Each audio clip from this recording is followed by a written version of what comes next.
Boom. Hello and welcome back to Calculus 1. We are talking about graphing functions by hand. You know how often you need to, let's say you're out, right, with your friends, and then the ln of x squared comes up, right? What now? So let's see how to graph this, because I highly doubt that you would go out with your graphing calculator and so on, and then, Well, you don't bring your graphing calculator everywhere? I did. No, actually. Yeah. I have cell phone. So I can add to that. Not an iPhone. All right. So let's take a look at how to graph a function. We are going to do 13 different things, 13 different calculations, and then we're going to use those things, whatever we get, to draw a graph. This can be done on a very simple graph that you know how to graph, x squared, maybe I start there, and then go to very complicated graph, something like, I don't know, with trig or logs or exponential, whatever. So I'm going to first write a list. It's like a shopping list of things that you should be getting as the information to plot on the graph. So number one is the domain. We need to know the domain because certain points from calculation might fall outside of the domain and then people get confused. So be aware of your domain at all times. That's pre-calculus. Then we have the good old X and Y-Intercept. That's algebra. So those are two calculations there. You set y equal to 0, you set x equal to 0, solve equations. You know how to do that. Number three, asymptotes. You can use pre-calculus, you can use calculus, whatever makes you get the vertical asymptote, horizontal asymptote, and if you have rational functions, right, slant asymptote as well could show up. Number four is the first derivative test. Now, first derivative test leads to a lot of stuff. We go with the critical points, which are min or a max, right? And then that also leads into what else? Increase, decrease intervals. Number five is the second derivative test, which leads to inflection points.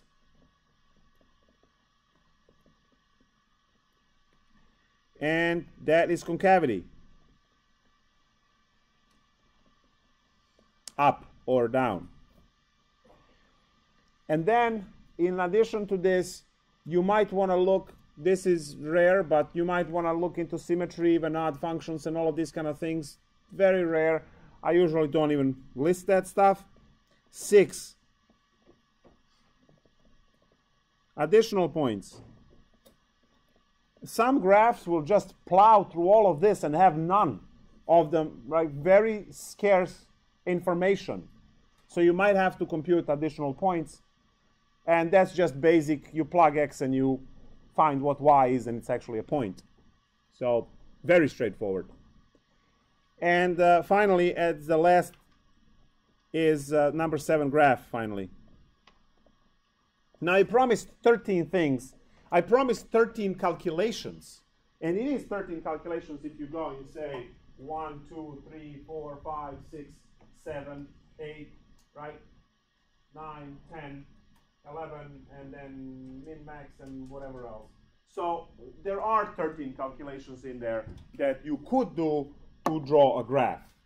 Now, we all know how a graph of x squared looks like, but I'm going to actually obtain the graph of that function using this list, using calculus. So I'm, for a moment, going to pretend that I don't know how a graph of x squared looks like and actually discover how that graph looks like through calculus. So say that the function to be graphed is y equals x squared. I start with the domain from negative infinity to positive infinity, which means that I am including all of the points. Now this immediately also excludes vertical asymptotes, because vertical asymptotes interrupt domain, and this domain is not interrupted anywhere. So I know that there are no VAs immediately. But we'll get there. So now that I have this, I want to find x and y-intercept. So to find the x-intercept, I set y equal to 0, so 0 equals x squared, and I get x is 0. So that leaves me with a 0, 0, which is a point that I get to graph. I might put a red box around that to find it later. The y-intercept, well, whenever you have 0, 0, that point is at the same time x and y-intercept. But for the sake of calculation, let's do it. So you see that we are getting again 0, 0 as the y-intercept. Again, basic algebra, set x and y to 0. Now, the next order of business is asymptotes. Now, we know for polynomials, no asymptotes. So, no va, no ha, no sa. It's such is life, right? And then we are ready to do the first and the second derivative tests. My preference is to take both derivatives back to back and then do the tests. Some people like to do the first derivative, then do the test, then do the second derivative and do the test. The reason why I like to do derivatives back to back is because you find the second derivative by looking at the first derivative. You don't have to scroll back later. And also a form. Do I factor? Of course, we should not factor, because non-factored form will eliminate product rule for the next derivative. If you factor, you need to factor to set it equal to 0 to find critical points, right? So I like to do the derivatives in one shot and then factor each when I need to solve the rest. But again, do whatever you want. The first derivative over here is extremely simple, and the second derivative is even easier, right? So I have my two derivatives. Now, for the first derivative test, I take the first derivative, I can call it f prime, and I set that equal to 0. From here I get 0, and I get that I get y is also 0, right? So I have 0, 0 critical point. Now that critical point is either a min or a max. Remember, I don't know how the graph looks like, so I'm just going to set it up here, and then I'm going to cross one off once I finish my first derivative test. So for the first derivative test, we know that we partition at critical numbers and we partition at vertical asymptotes. We do not have any vertical asymptotes, so the only partition we get here is at 0, which is the critical number. The domain is from negative infinity to positive infinity, and what we learned in class last time is to pick test points. Now, you can pick -1 and 1, you can pick a million, you can pick e to the pi if you like pain. So whatever, it doesn't matter which point you pick. Clearly you should be picking something that it's easy to compute. So I am working on the first derivative test, which means I am plugging the test points into the first derivative, and I'm getting 2 times -1, which is -2, which is less than 0. So the function is decreasing there. And the first derivative test at 1, which is 2 times 1, which is 2, function is larger than 0, which means we have increase. Because we have a decrease followed by increase, this means it's a minimum, so it's a minimum. Our critical point 0, 0 is a minimum. I'm done with the first derivative test. Yeah, we can write that the function is decreasing.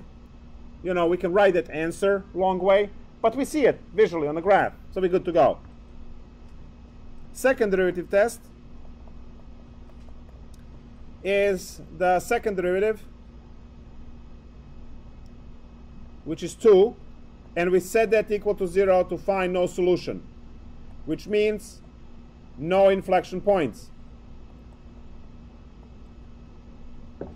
No inflection points And no vertical asymptotes means that the entire partition is one partition. No partitions anywhere. Yes? So the inflection points just means like if it changes, well, could you just explain that? Changes concavity. Okay. If you look at this graph, this point here is inflection point because the top piece is concave up and the bottom piece is concave down. So when it's no solution, the concavity never changes? Yes, it's concave one way the entire way. So now you can pick any value you want between negative infinity and positive infinity.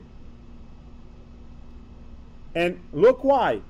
If you write down and you put any value here, you will always have 2 because that's what the second derivative is, right? It's 2, which is larger than 0, which means concave up everywhere. Great. Do I need additional points? Well, in this case, I don't need any additional points because this is way too easy of a function. So let's see all of the features that I accumulated for this graph. Oh, I forgot why I disconnected the cloud. No, it's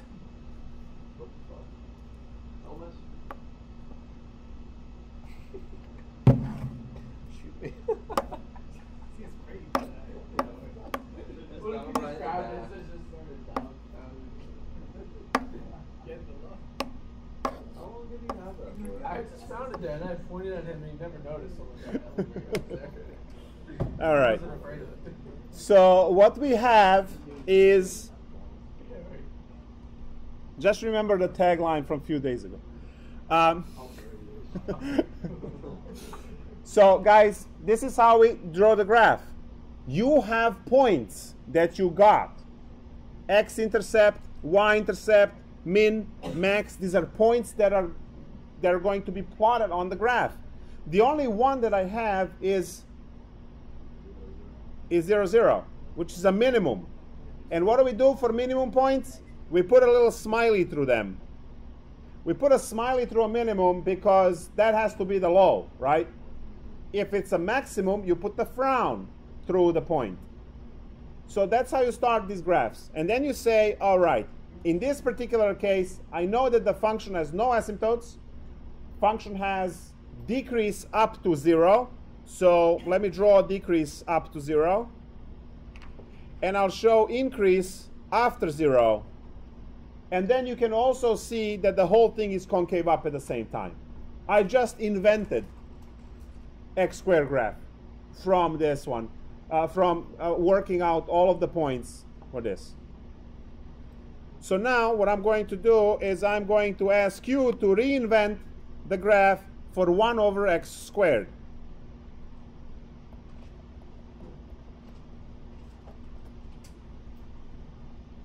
So just write this, and I'm going to display the list for you so you can look at the board. So you all have the function down? Yeah. 1 over x squared? Okay. So now I'm going to show the blue list. And then go through the list. If you want to number these things, fine, number them. Go through the list. If something doesn't exist, it doesn't exist. Keep moving. Some of these problems can take up to 30-40 minutes to do, depending on how annoying these guys are. Plus you have asymptotes, plus you have, right? So some of these problems can take forever. Well, not forever, but longer than usual. Domain, number 1. Domain of 1 over x squared.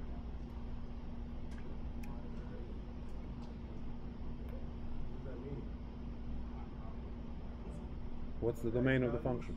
Yeah. What are the x values that you can use to calculate y values? And what are the ones that you can't? Those you exclude from the domain.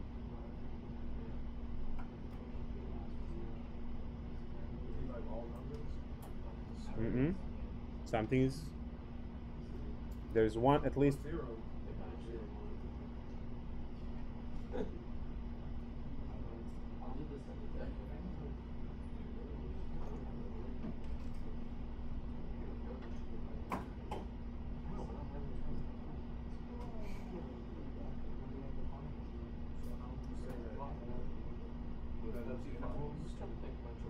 Which one?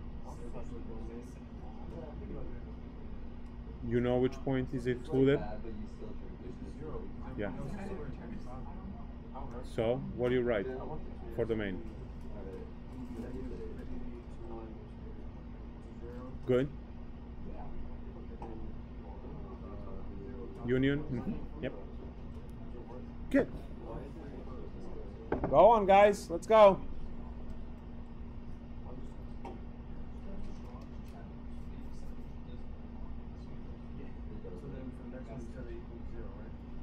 What happened?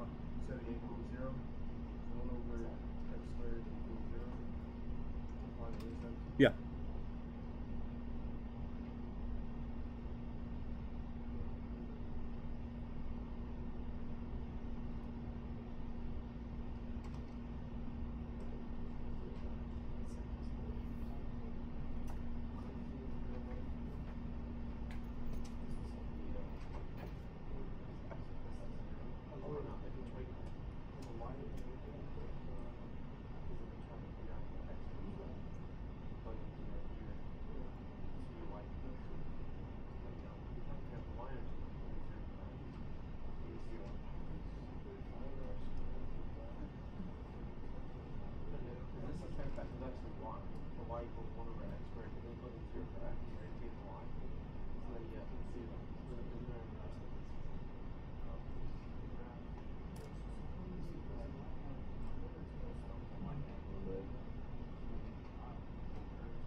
Slant asymptote.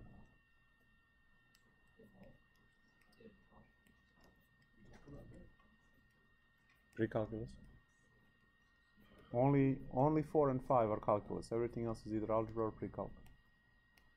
Well, you can do some of the asymptotes. The definitions are in calculus, but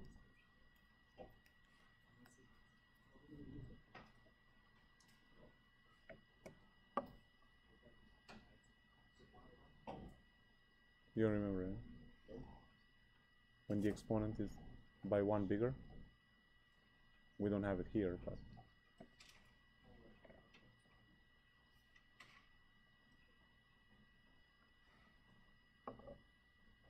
you guys done?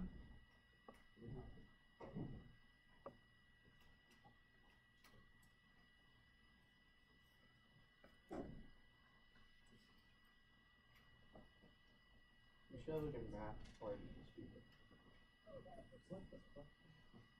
Yeah, what?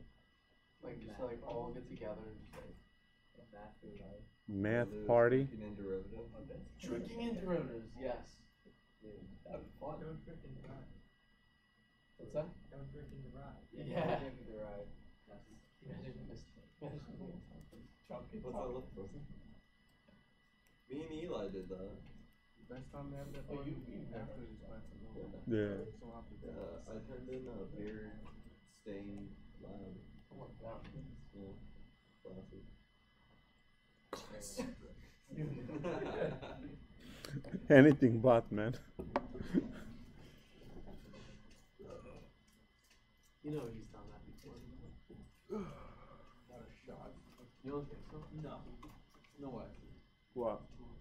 Like you Drinking in derivatives. Or something. You definitely. I know, I'm sure like if he drinks and gets a drink, this all talk about that. At bowling, I don't think he actually like at bowling you gave me that problem and I couldn't figure it out. But I was drinking non-stop, so that was my excuse. Maybe we do the rematch once after the class. See how it goes. You know 21? Do what? 21 too. No, no. Well, Party would lose. No, you're not. Yeah, but it all depends. I can come, I just can't drink. dude, now you can't come. Wait, DDs. We got some DDs over here. Good. There you go. Yeah. Yeah, guys. Yeah. Have your hands back. cross both 1 and 2 by any chance? Or, yeah, alright. Yeah, because I can't remember if I did it or not. I thought I remember if I did it. That's why when you print the syllabus, you do the class prep and check off. Check off the syllabus. With two different colors. When are we gonna get our labs back? Never. Tomorrow? Yeah, That's a lie. good answer. Wait, Yeah, we don't have how much is the final one? I was just curious. It's on the syllabus. So how much was it? Asymptotes. I don't remember how to do them. What X? What X? The final is 30%. What X or Y? So Alright. X can be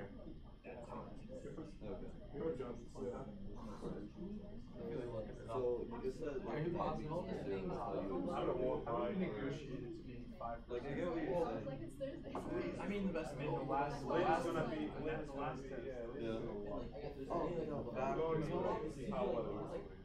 if it's like later, a different square, something like that, and then a different fact down. What do you want this? I was just totally blanked out on the It's the vertical asymptote when it goes through because it cuts through it. Yeah, it's just like when you forget like the Hey, you know what? Dude, you know what? final Final no final is 30%. It's like 20. How much is the final one? It is 30. It's 29. He did it really weirdly. That's fine. There's no way. Usually it's like 20 or 25. For final, it's 20. Nailed it. 60.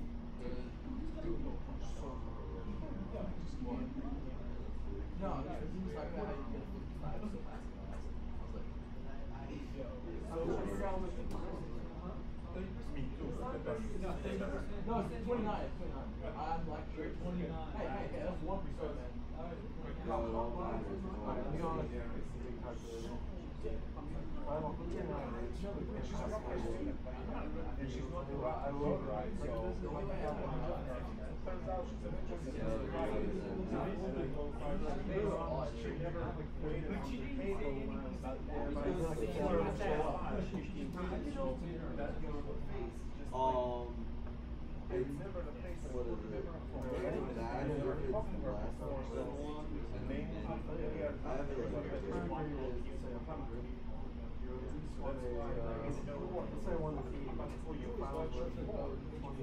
it there. If f(x) on y is less than 0, then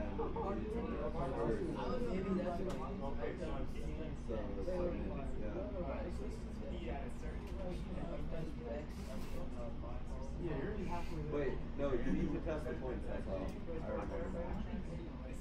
So it'll give you the critical points, right? So you test the point on the left, point on the right. And then like if it's less than 0, then it's going down. If it's greater than 0, it's going up. So that'll give you the point at that point. Like if it's both going down, then it's I know it going from up. someone. All right, guys. So by now, this is again one of the basic graphs. So we are rediscovering what you probably know already. The domain is negative infinity to 0, union 0 to infinity, because the 0 is excluded because you can't divide by 0, right? We have the x-intercept. We set y equal to 0. So 1 over x squared equal to 0. When you cross multiply, you get 1 equals 0. That's not a good statement, so no x-intercept. The y-intercept, we set x equal to 0. Can't do either, so no y-intercept. The asymptotes, we have the vertical asymptote. Well, yes, we do have vertical asymptote at x equals 0. Horizontal asymptote, also we have horizontal asymptote at y equals 0. Now, if you are not familiar with these things, you know that you get your candidates for asymptotes when the denominator is 0, and then you can do the limit.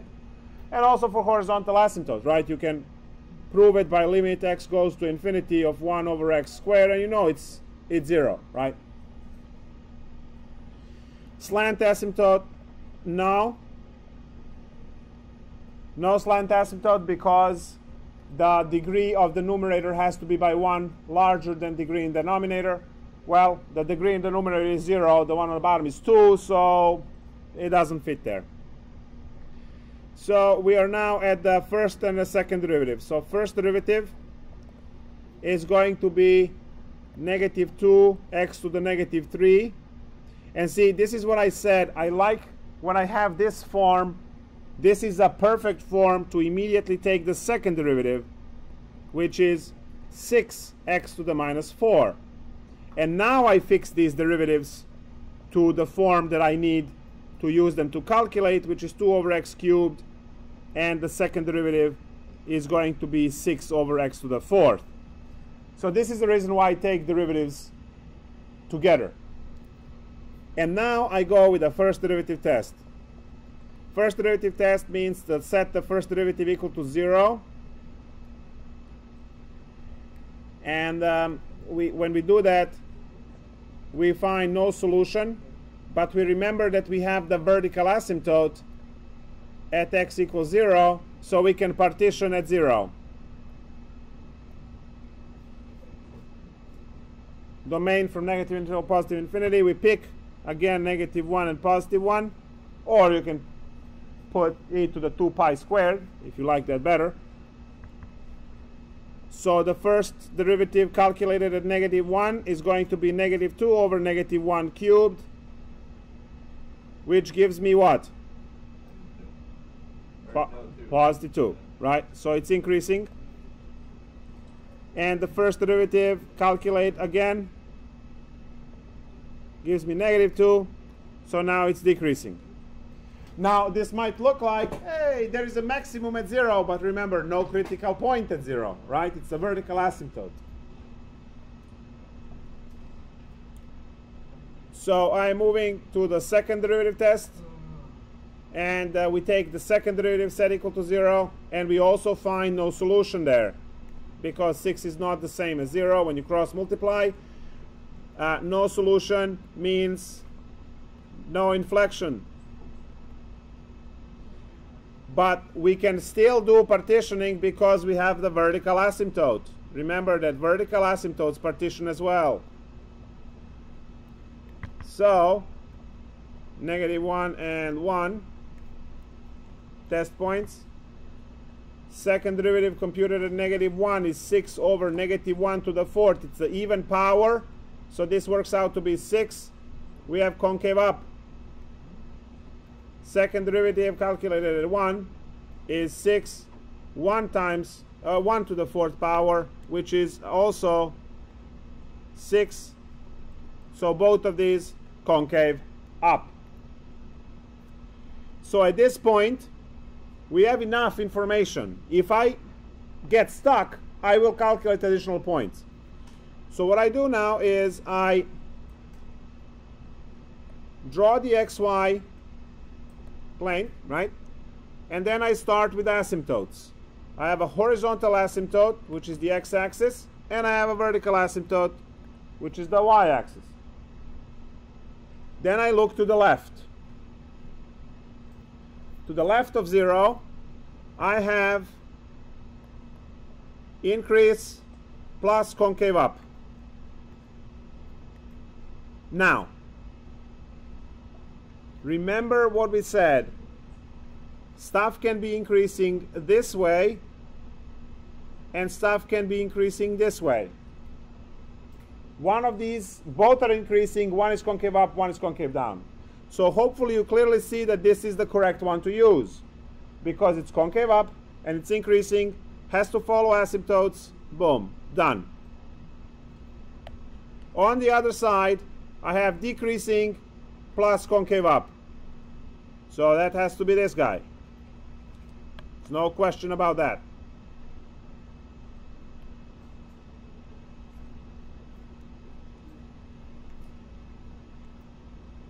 Problem solved. We are moving on to the next situation.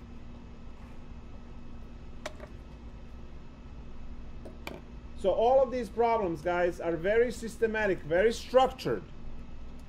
And there are a lot of calculations, a lot of possibilities for mistakes. So what I do for the exam is I break these problems up into multiple problems. A problem on first derivative test with conclusions, right? So you will have that answer, the box, right? Second derivative test with conclusions, which means the box when it's concave up, interval of concave up, concave down. A separate problem on graphing the function where I give you all of the calculations done. I tell you vertical asymptote at 3, horizontal asymptote at -1. I give you all of the info, concavity and increase, decrease, give you everything. You need to put the graph together looking at that info. So it's a chart with numbers and values, right, infinities and so on, and you just draw the graph looking at that information. So I break this into few problems. A separate problem on min and a max, right, but that's also a separate section for us. So I break this up that way. The exam is not, 3 questions where this question takes 40 minutes and you mess up on the first derivative and everything is wrong, right? So that's the part how I deal with the exam.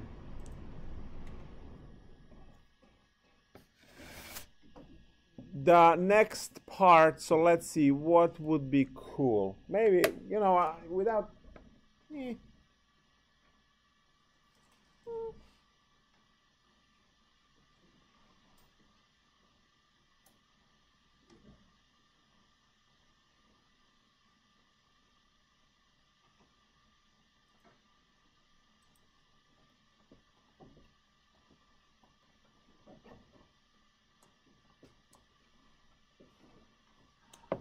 All right, so how about we try the graph, let's say xc to the x.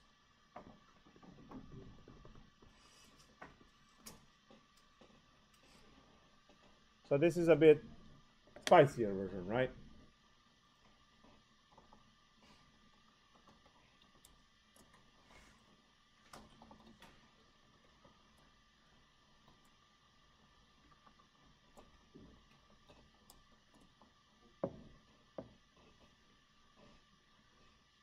You obviously take the calculator, you graph it, and you're done.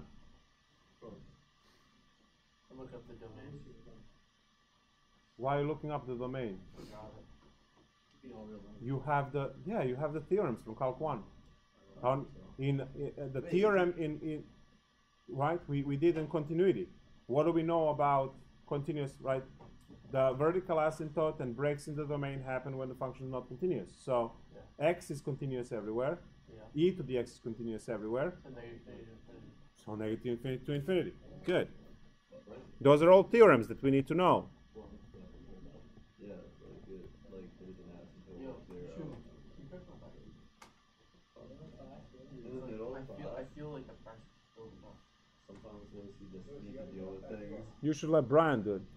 No way. But you might never walk again. I already did it. For the rest of the life, you'll be buying tires, not shoes. Nick, you should step on this, bro. Oh my god, I'm telling you. I just started working out again, so I don't know. Lose. Gotta get lazy, Graph it yourself. Working. Oh, you feel it? No. I've never cracked my back in We lose got that empathetic link, you know. I'm leaving. Oh, man. Step 2. Yes, step 2, exactly. Some people are done. Look. William is done. No, you're not. Look at his paper. Guarantee he's not. Exactly. No, he actually doesn't have a paper there. That's why I got the rules here. So, for X, Y-Intercept, rule number 7. I can see That's why I have it. damn the pairs vision.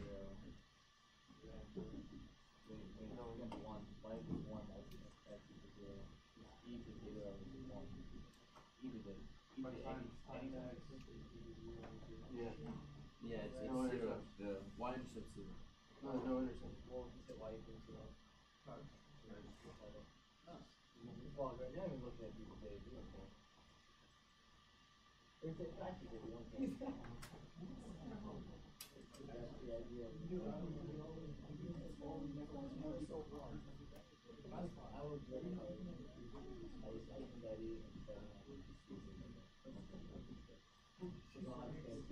time. And the biggest issue is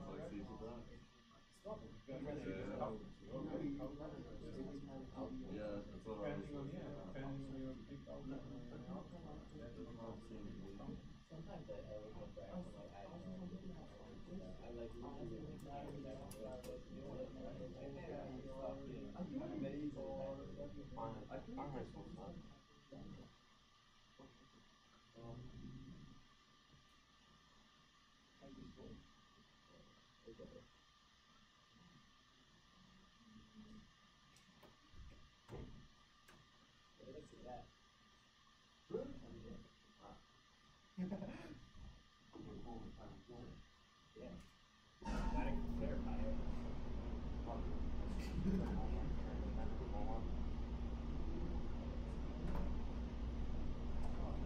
No, I beat him. They're attacking my base. I got him.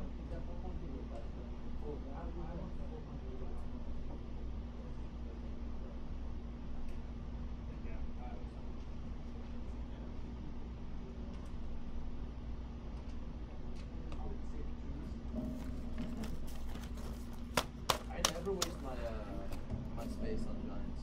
I don't think giants are useful enough. You in your video game, Huh? Builder, okay, but those are completely different games. It's completely different strategy, builder. Because builder, because if you play like the regular, you can, if someone doesn't collect all their like points, then you can attack all their mines and you can get money from that. Builder, doesn't matter what you play, break up, you don't get anything unless you win. It's a completely different strategy.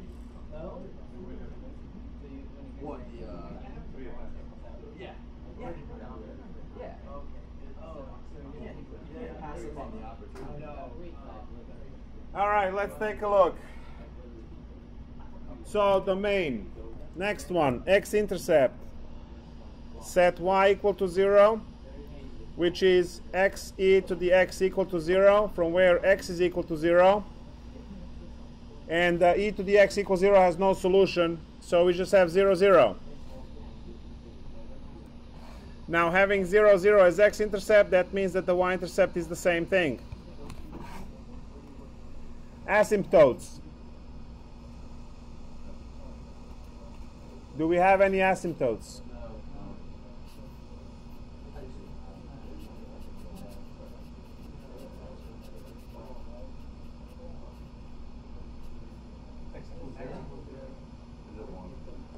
X equals 0?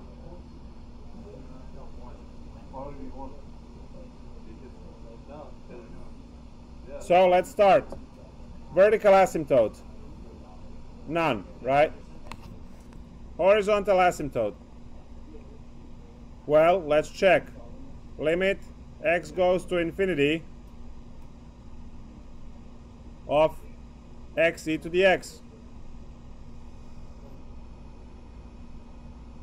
This is infinity times infinity, right? So infinity times infinity gives us infinity. So no.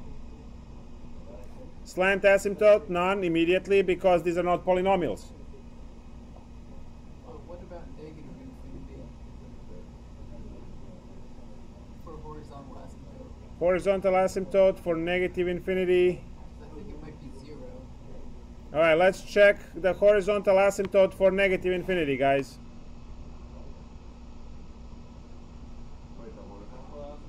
Yep. We might have something there. So x e to the x. So what do we get? If you have this situation, there might be at 0. You're right. Let's see. This is 0 times, no, infinity times 0, right? Is that right? Because e to the negative infinity is 0. So now we have to use the trick.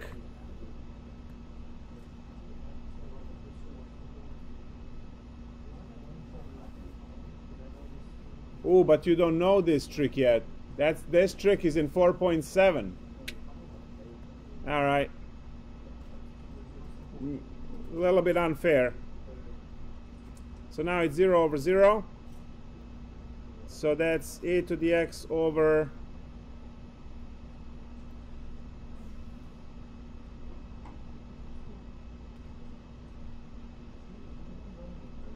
no, that's not going to help. We have to do it the other way. So leave x up there. Put e to the minus x down here. So now it's infinity over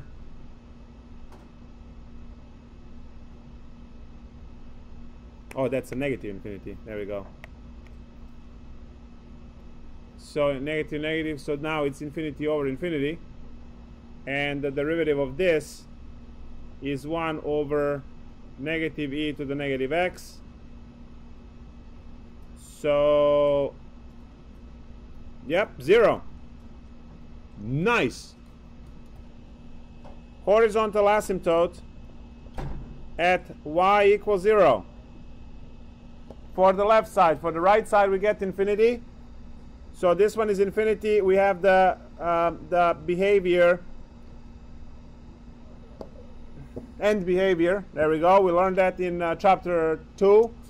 So the end behavior on this side is, on the right hand side is like this, and on the left hand side is asymptotic to horizontal asymptote y equals 0. Nice. Derivatives. F prime of x is the derivative. Copy the first derivative of the second plus copy the second derivative of the first. And we simplify that to e to the x, x plus 1. And now we have second derivative, which is, again, copy the first derivative of the second plus copy the second derivative of the first. And this derivative is factor out e to the x. We get x plus 2. Nice. First derivative test. First derivative test says that we set the derivative equal to 0.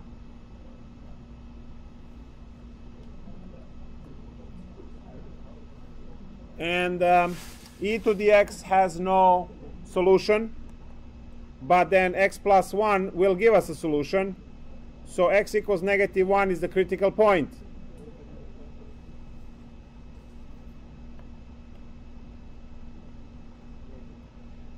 So x equals negative 1 is critical point.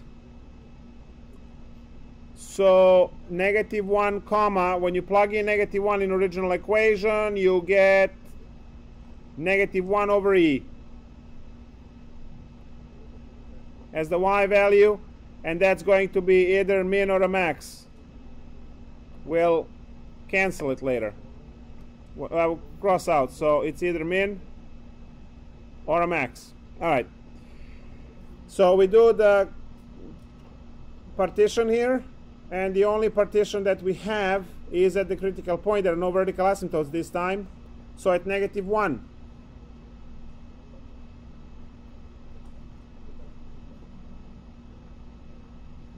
And we pick values, test values. So we can pick 0 on the right hand side. That's easy to compute. And we can pick up technically anything else on the other side. Let's pick negative 2, whatever.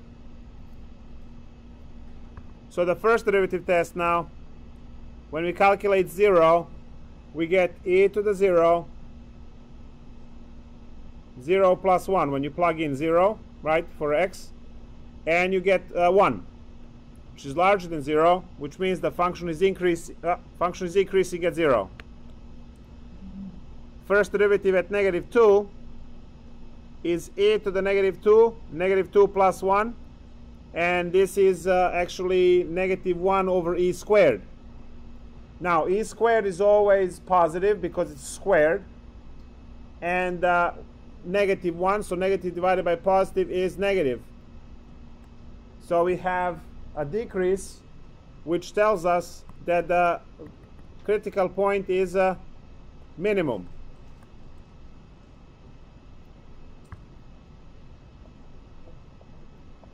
Second derivative test is going to take the second derivative, set it equal to 0, which was e to the x plus 2. When you set this equal to 0, again, e to the x equals 0 has no solution, but x plus 2 equals 0 has a solution at x equals -2. Now that's where the inflection point is.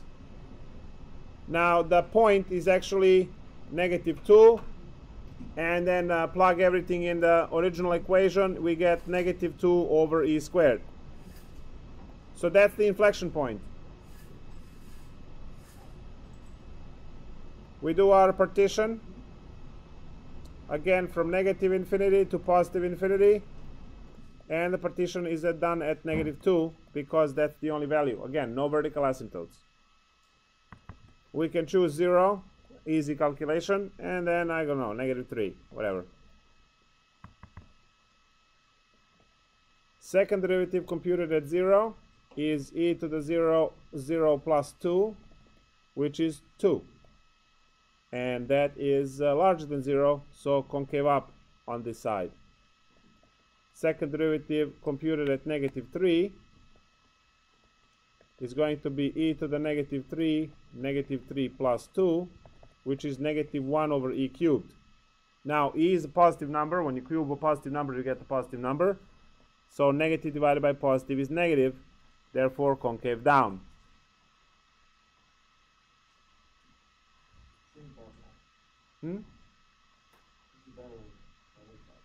Yeah. Application of derivative. So hopefully we have enough. If we don't have enough info, we will calculate additional points. So where do I start? We know that we have a horizontal asymptote. We have a horizontal asymptote at 0, y equals 0. We also know that we have the X and Y-intercept at 0, 0. We also have the point -1 over e. So let's say this is -1 and then -1 over e. And then we have a -2 and -2 over e squared. Yeah, -2 right here.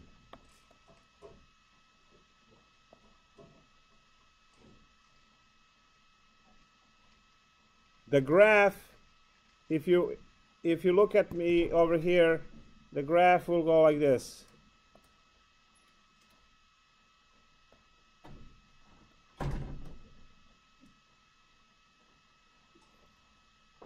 You hopefully see horizontal asymptote behavior right on this side. You also see the end behavior on the right goes always up. You also see that this point over here is a minimum, and you also see change in concavity because to the right is concave up and to the left is concave down. This piece is opening downwards and this piece is opening up. So all of the features of the function are followed in this example. So now next time someone tells you, what do you know? You tell them you can graph x e to the x by hand. No calculator.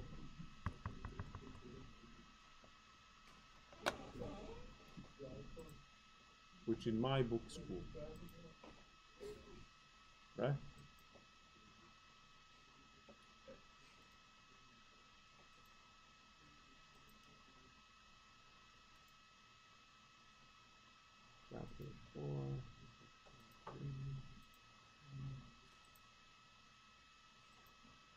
So guys, it's all about cranking a whole bunch of these questions and making sure you can grind through algebra.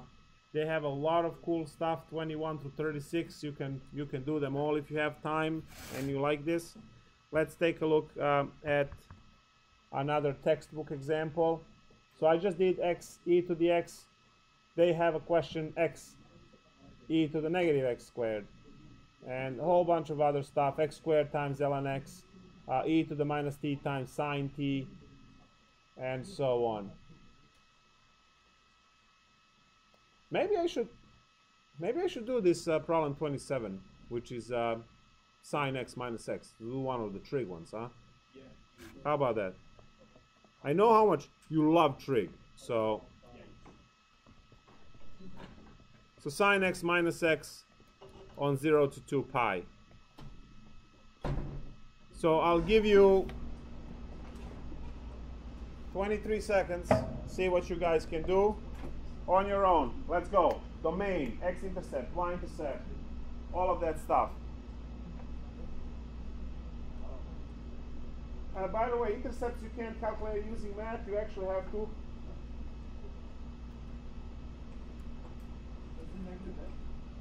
What? Exactly. Go.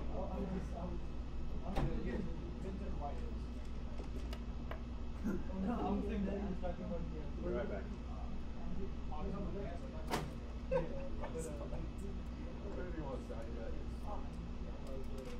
Dude, when do I write for 4.4? Louis, when you get on the test, why are you here? Did you see you in the league? I was. This is an odd. We're all talk. Yeah, I know. You're not gonna leave. I feel guilty. Yeah, at least I didn't have to jump out the window. My dad called me. He said it's like downpour. Yeah, didn't it? Thundering fucking Yeah. it's terrible. He He's not said even he literally can't even like drive. That's not bad. Yeah, yesterday was bad. I mean, I want to watch the party. Yeah. So. I hopefully the rain stops. Dude, I can't have a good day. Right outside the door's dead. Right? I can't have a good day. I feel like I'm like not looking good. I mean, for not knowing it's not bad. Same thing for my hair. I need that fresh cut. You know what I mean? You go to the Hillsborough barbershop. Which Five Guys? Me too. They're a little expensive though. It's like $24. Yeah, I thought I did better. I know. How much do you tip? Sit back here with $3-4. Yeah. Rohan, I'm out. that's what I'm gonna do. Hey, That's like the only reason I sat over here today. You don't wanna- You gotta get a good. Bro, I gotta get haircuts next test. my signal for you, but I don't know how I do that. You gotta figure it out. I hope that was clear that like I believe you're not gonna. I know. Yeah, I'm just too lazy to remember. That's what I want. That's I didn't hear you before. Only when I started noticing. Now it's after you time told me that I crunch started time. like catching on. I'm like, oh wait, what's that? Like I like look up and I see you guys like looking at me. Because I have spent like, we have spent like 2 years now to see what we have all the things. That kid, Brian, doesn't. Just the kid that's like right there. He's not there. I'm not that. What do I write for 4.4 class prep? There's no definition, nothing. What is 4.4? Well, we got, aren't we doing 4.4 today? Yeah. Well, like what? Optimization problems. Just right there. I've written a few notes in my day. Dude, when there's like no parking right next to like the supermarket or something, that's like the only parking way back from like someone can park it. He's gonna come in and not one of us did one. I read a note. I'm like, you man, park here. Come on. No, that's What pissed me off if it's not a good car. If it's like a really really nice car, like alright, I gotta respect it. It's a stupid nice car. It's like bullshit. so you park in front of the store, park your car, and you will have your phone. There you go. That's bad. But you do have to be. You still have to be that car.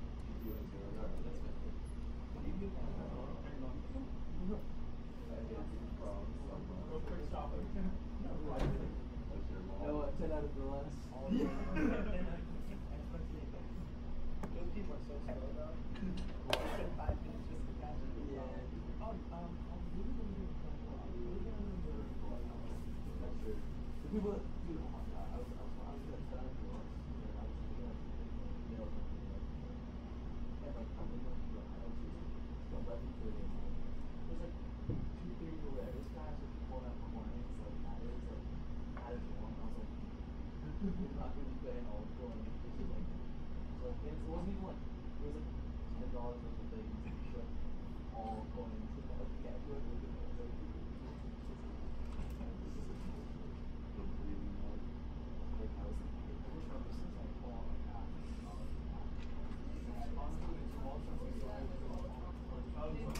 Yeah, it's like, it's so stupid. So apparently you guys are done. Awesome. Yeah. We don't need to do the domain here. It will be all real numbers, right? But we have a restricted domain 0 to 2 pi, so nothing to worry on the domain. X-intercept. So X-intercept is going to be set y equal to 0, and when you do that, you get equation that you cannot solve using any algebraic methods, because you have a mixture of transcendental function and polynomials.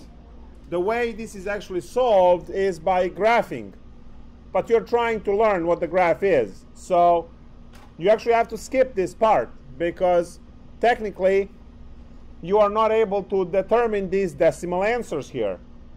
The way it's done is you graph the sine function and you graph 1 over x function, and then they intersect here and they intersect here, right? So those two values would be your x-intercepts from 0 to 2 pi. But again, because we don't have graphing tools available, we cannot solve this part of the problem. So we move on. Such is life. So y-intercept is x equals 0, and that's the one you can compute. Oh, wait, that's a minus x? Yep. Oh, I thought it was times the negative x. So sine of 0 minus 0 is equal to 0. So here we get 0, 0, which was one of the x-intercepts that we couldn't determine because no graphing, right, from the previous one anyway. Asymptotes. So vertical asymptotes, none. Horizontal asymptotes, none. And slant asymptotes, none. Because neither of these functions have any kind of asymptotes. And finally, we are taking derivatives. So f prime is derivative of sine is cosine x, and derivative of minus x is negative 1. Immediately to find the second derivative is negative sine x minus 0. We don't worry about 0. So now we do the first derivative test, and the first derivative test is done by setting the equation equal to 0. So cosine x is equal to 1, and we know that that happens where? It happens at x equals 0 and 2 pi.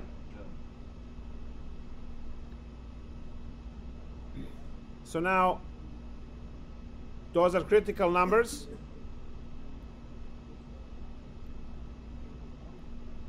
We are going to plug 0, 0, right?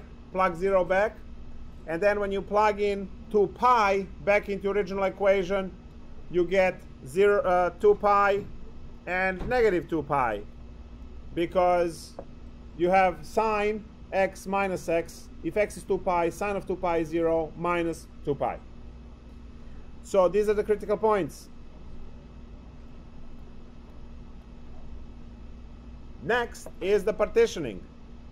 Partitioning is done over vertical asymptotes and critical numbers.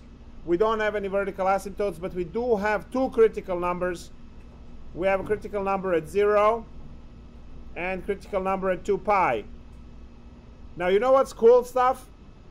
Recall that your function, the problem, is on 0 to 2 pi domain, so we don't have to consider these regions, because you're only focusing on 0 to 2 pi. That's easy. Right? So when you are focusing only on 0 to 2 pi, you can pick a value in there, say test point pi in the middle, and then do the first derivative test on pi, which is going to be cosine of pi minus 1. cosine of pi is -1, -1 is -2, less than 0, which means that the function is constantly decreasing on the entire domain.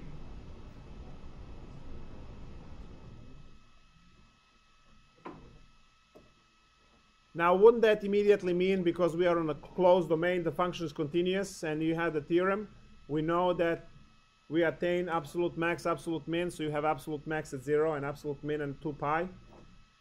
When you learn a little bit of Calc1 theorems, all of these things quickly fall in place. Second derivative test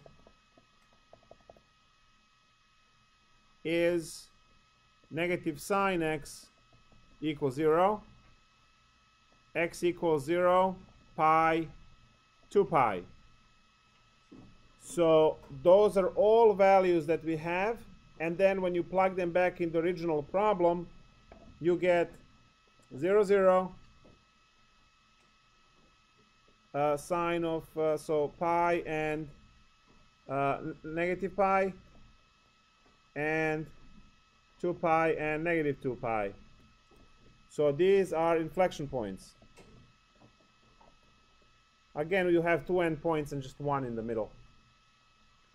Partitioning from negative infinity to positive infinity, we partition at 0, partition at pi, partition at 2 pi. We don't need anything to the left and to the right of 2 pi, so we have 2 intervals to worry about, and we pick pi over 2 and 3 pi over 2 as the middle of each one of these for test points. We have second derivative computed at pi over 2, which is the negative sine of pi over 2, which is -1, which is less than 0, which means on this one is concave down. Second derivative of 3 pi over 2, negative sine of 3 pi over 2 is +1, right? Because -1 times negative is +1, larger than 0 is concave up. I might not need any additional points. So let's try to graph and see what we get.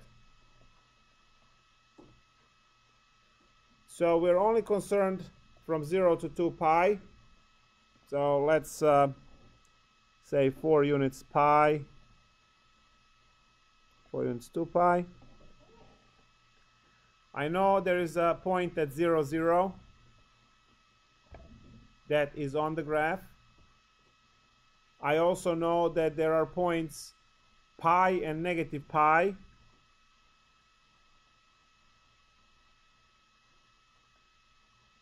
And 2 pi and negative 2 pi. It's made too much, so how about here and here?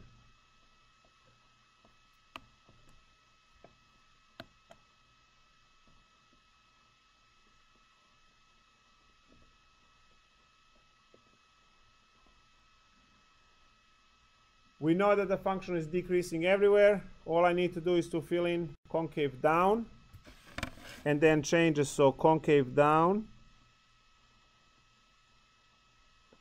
and then changes into concave up. What an awesome problem.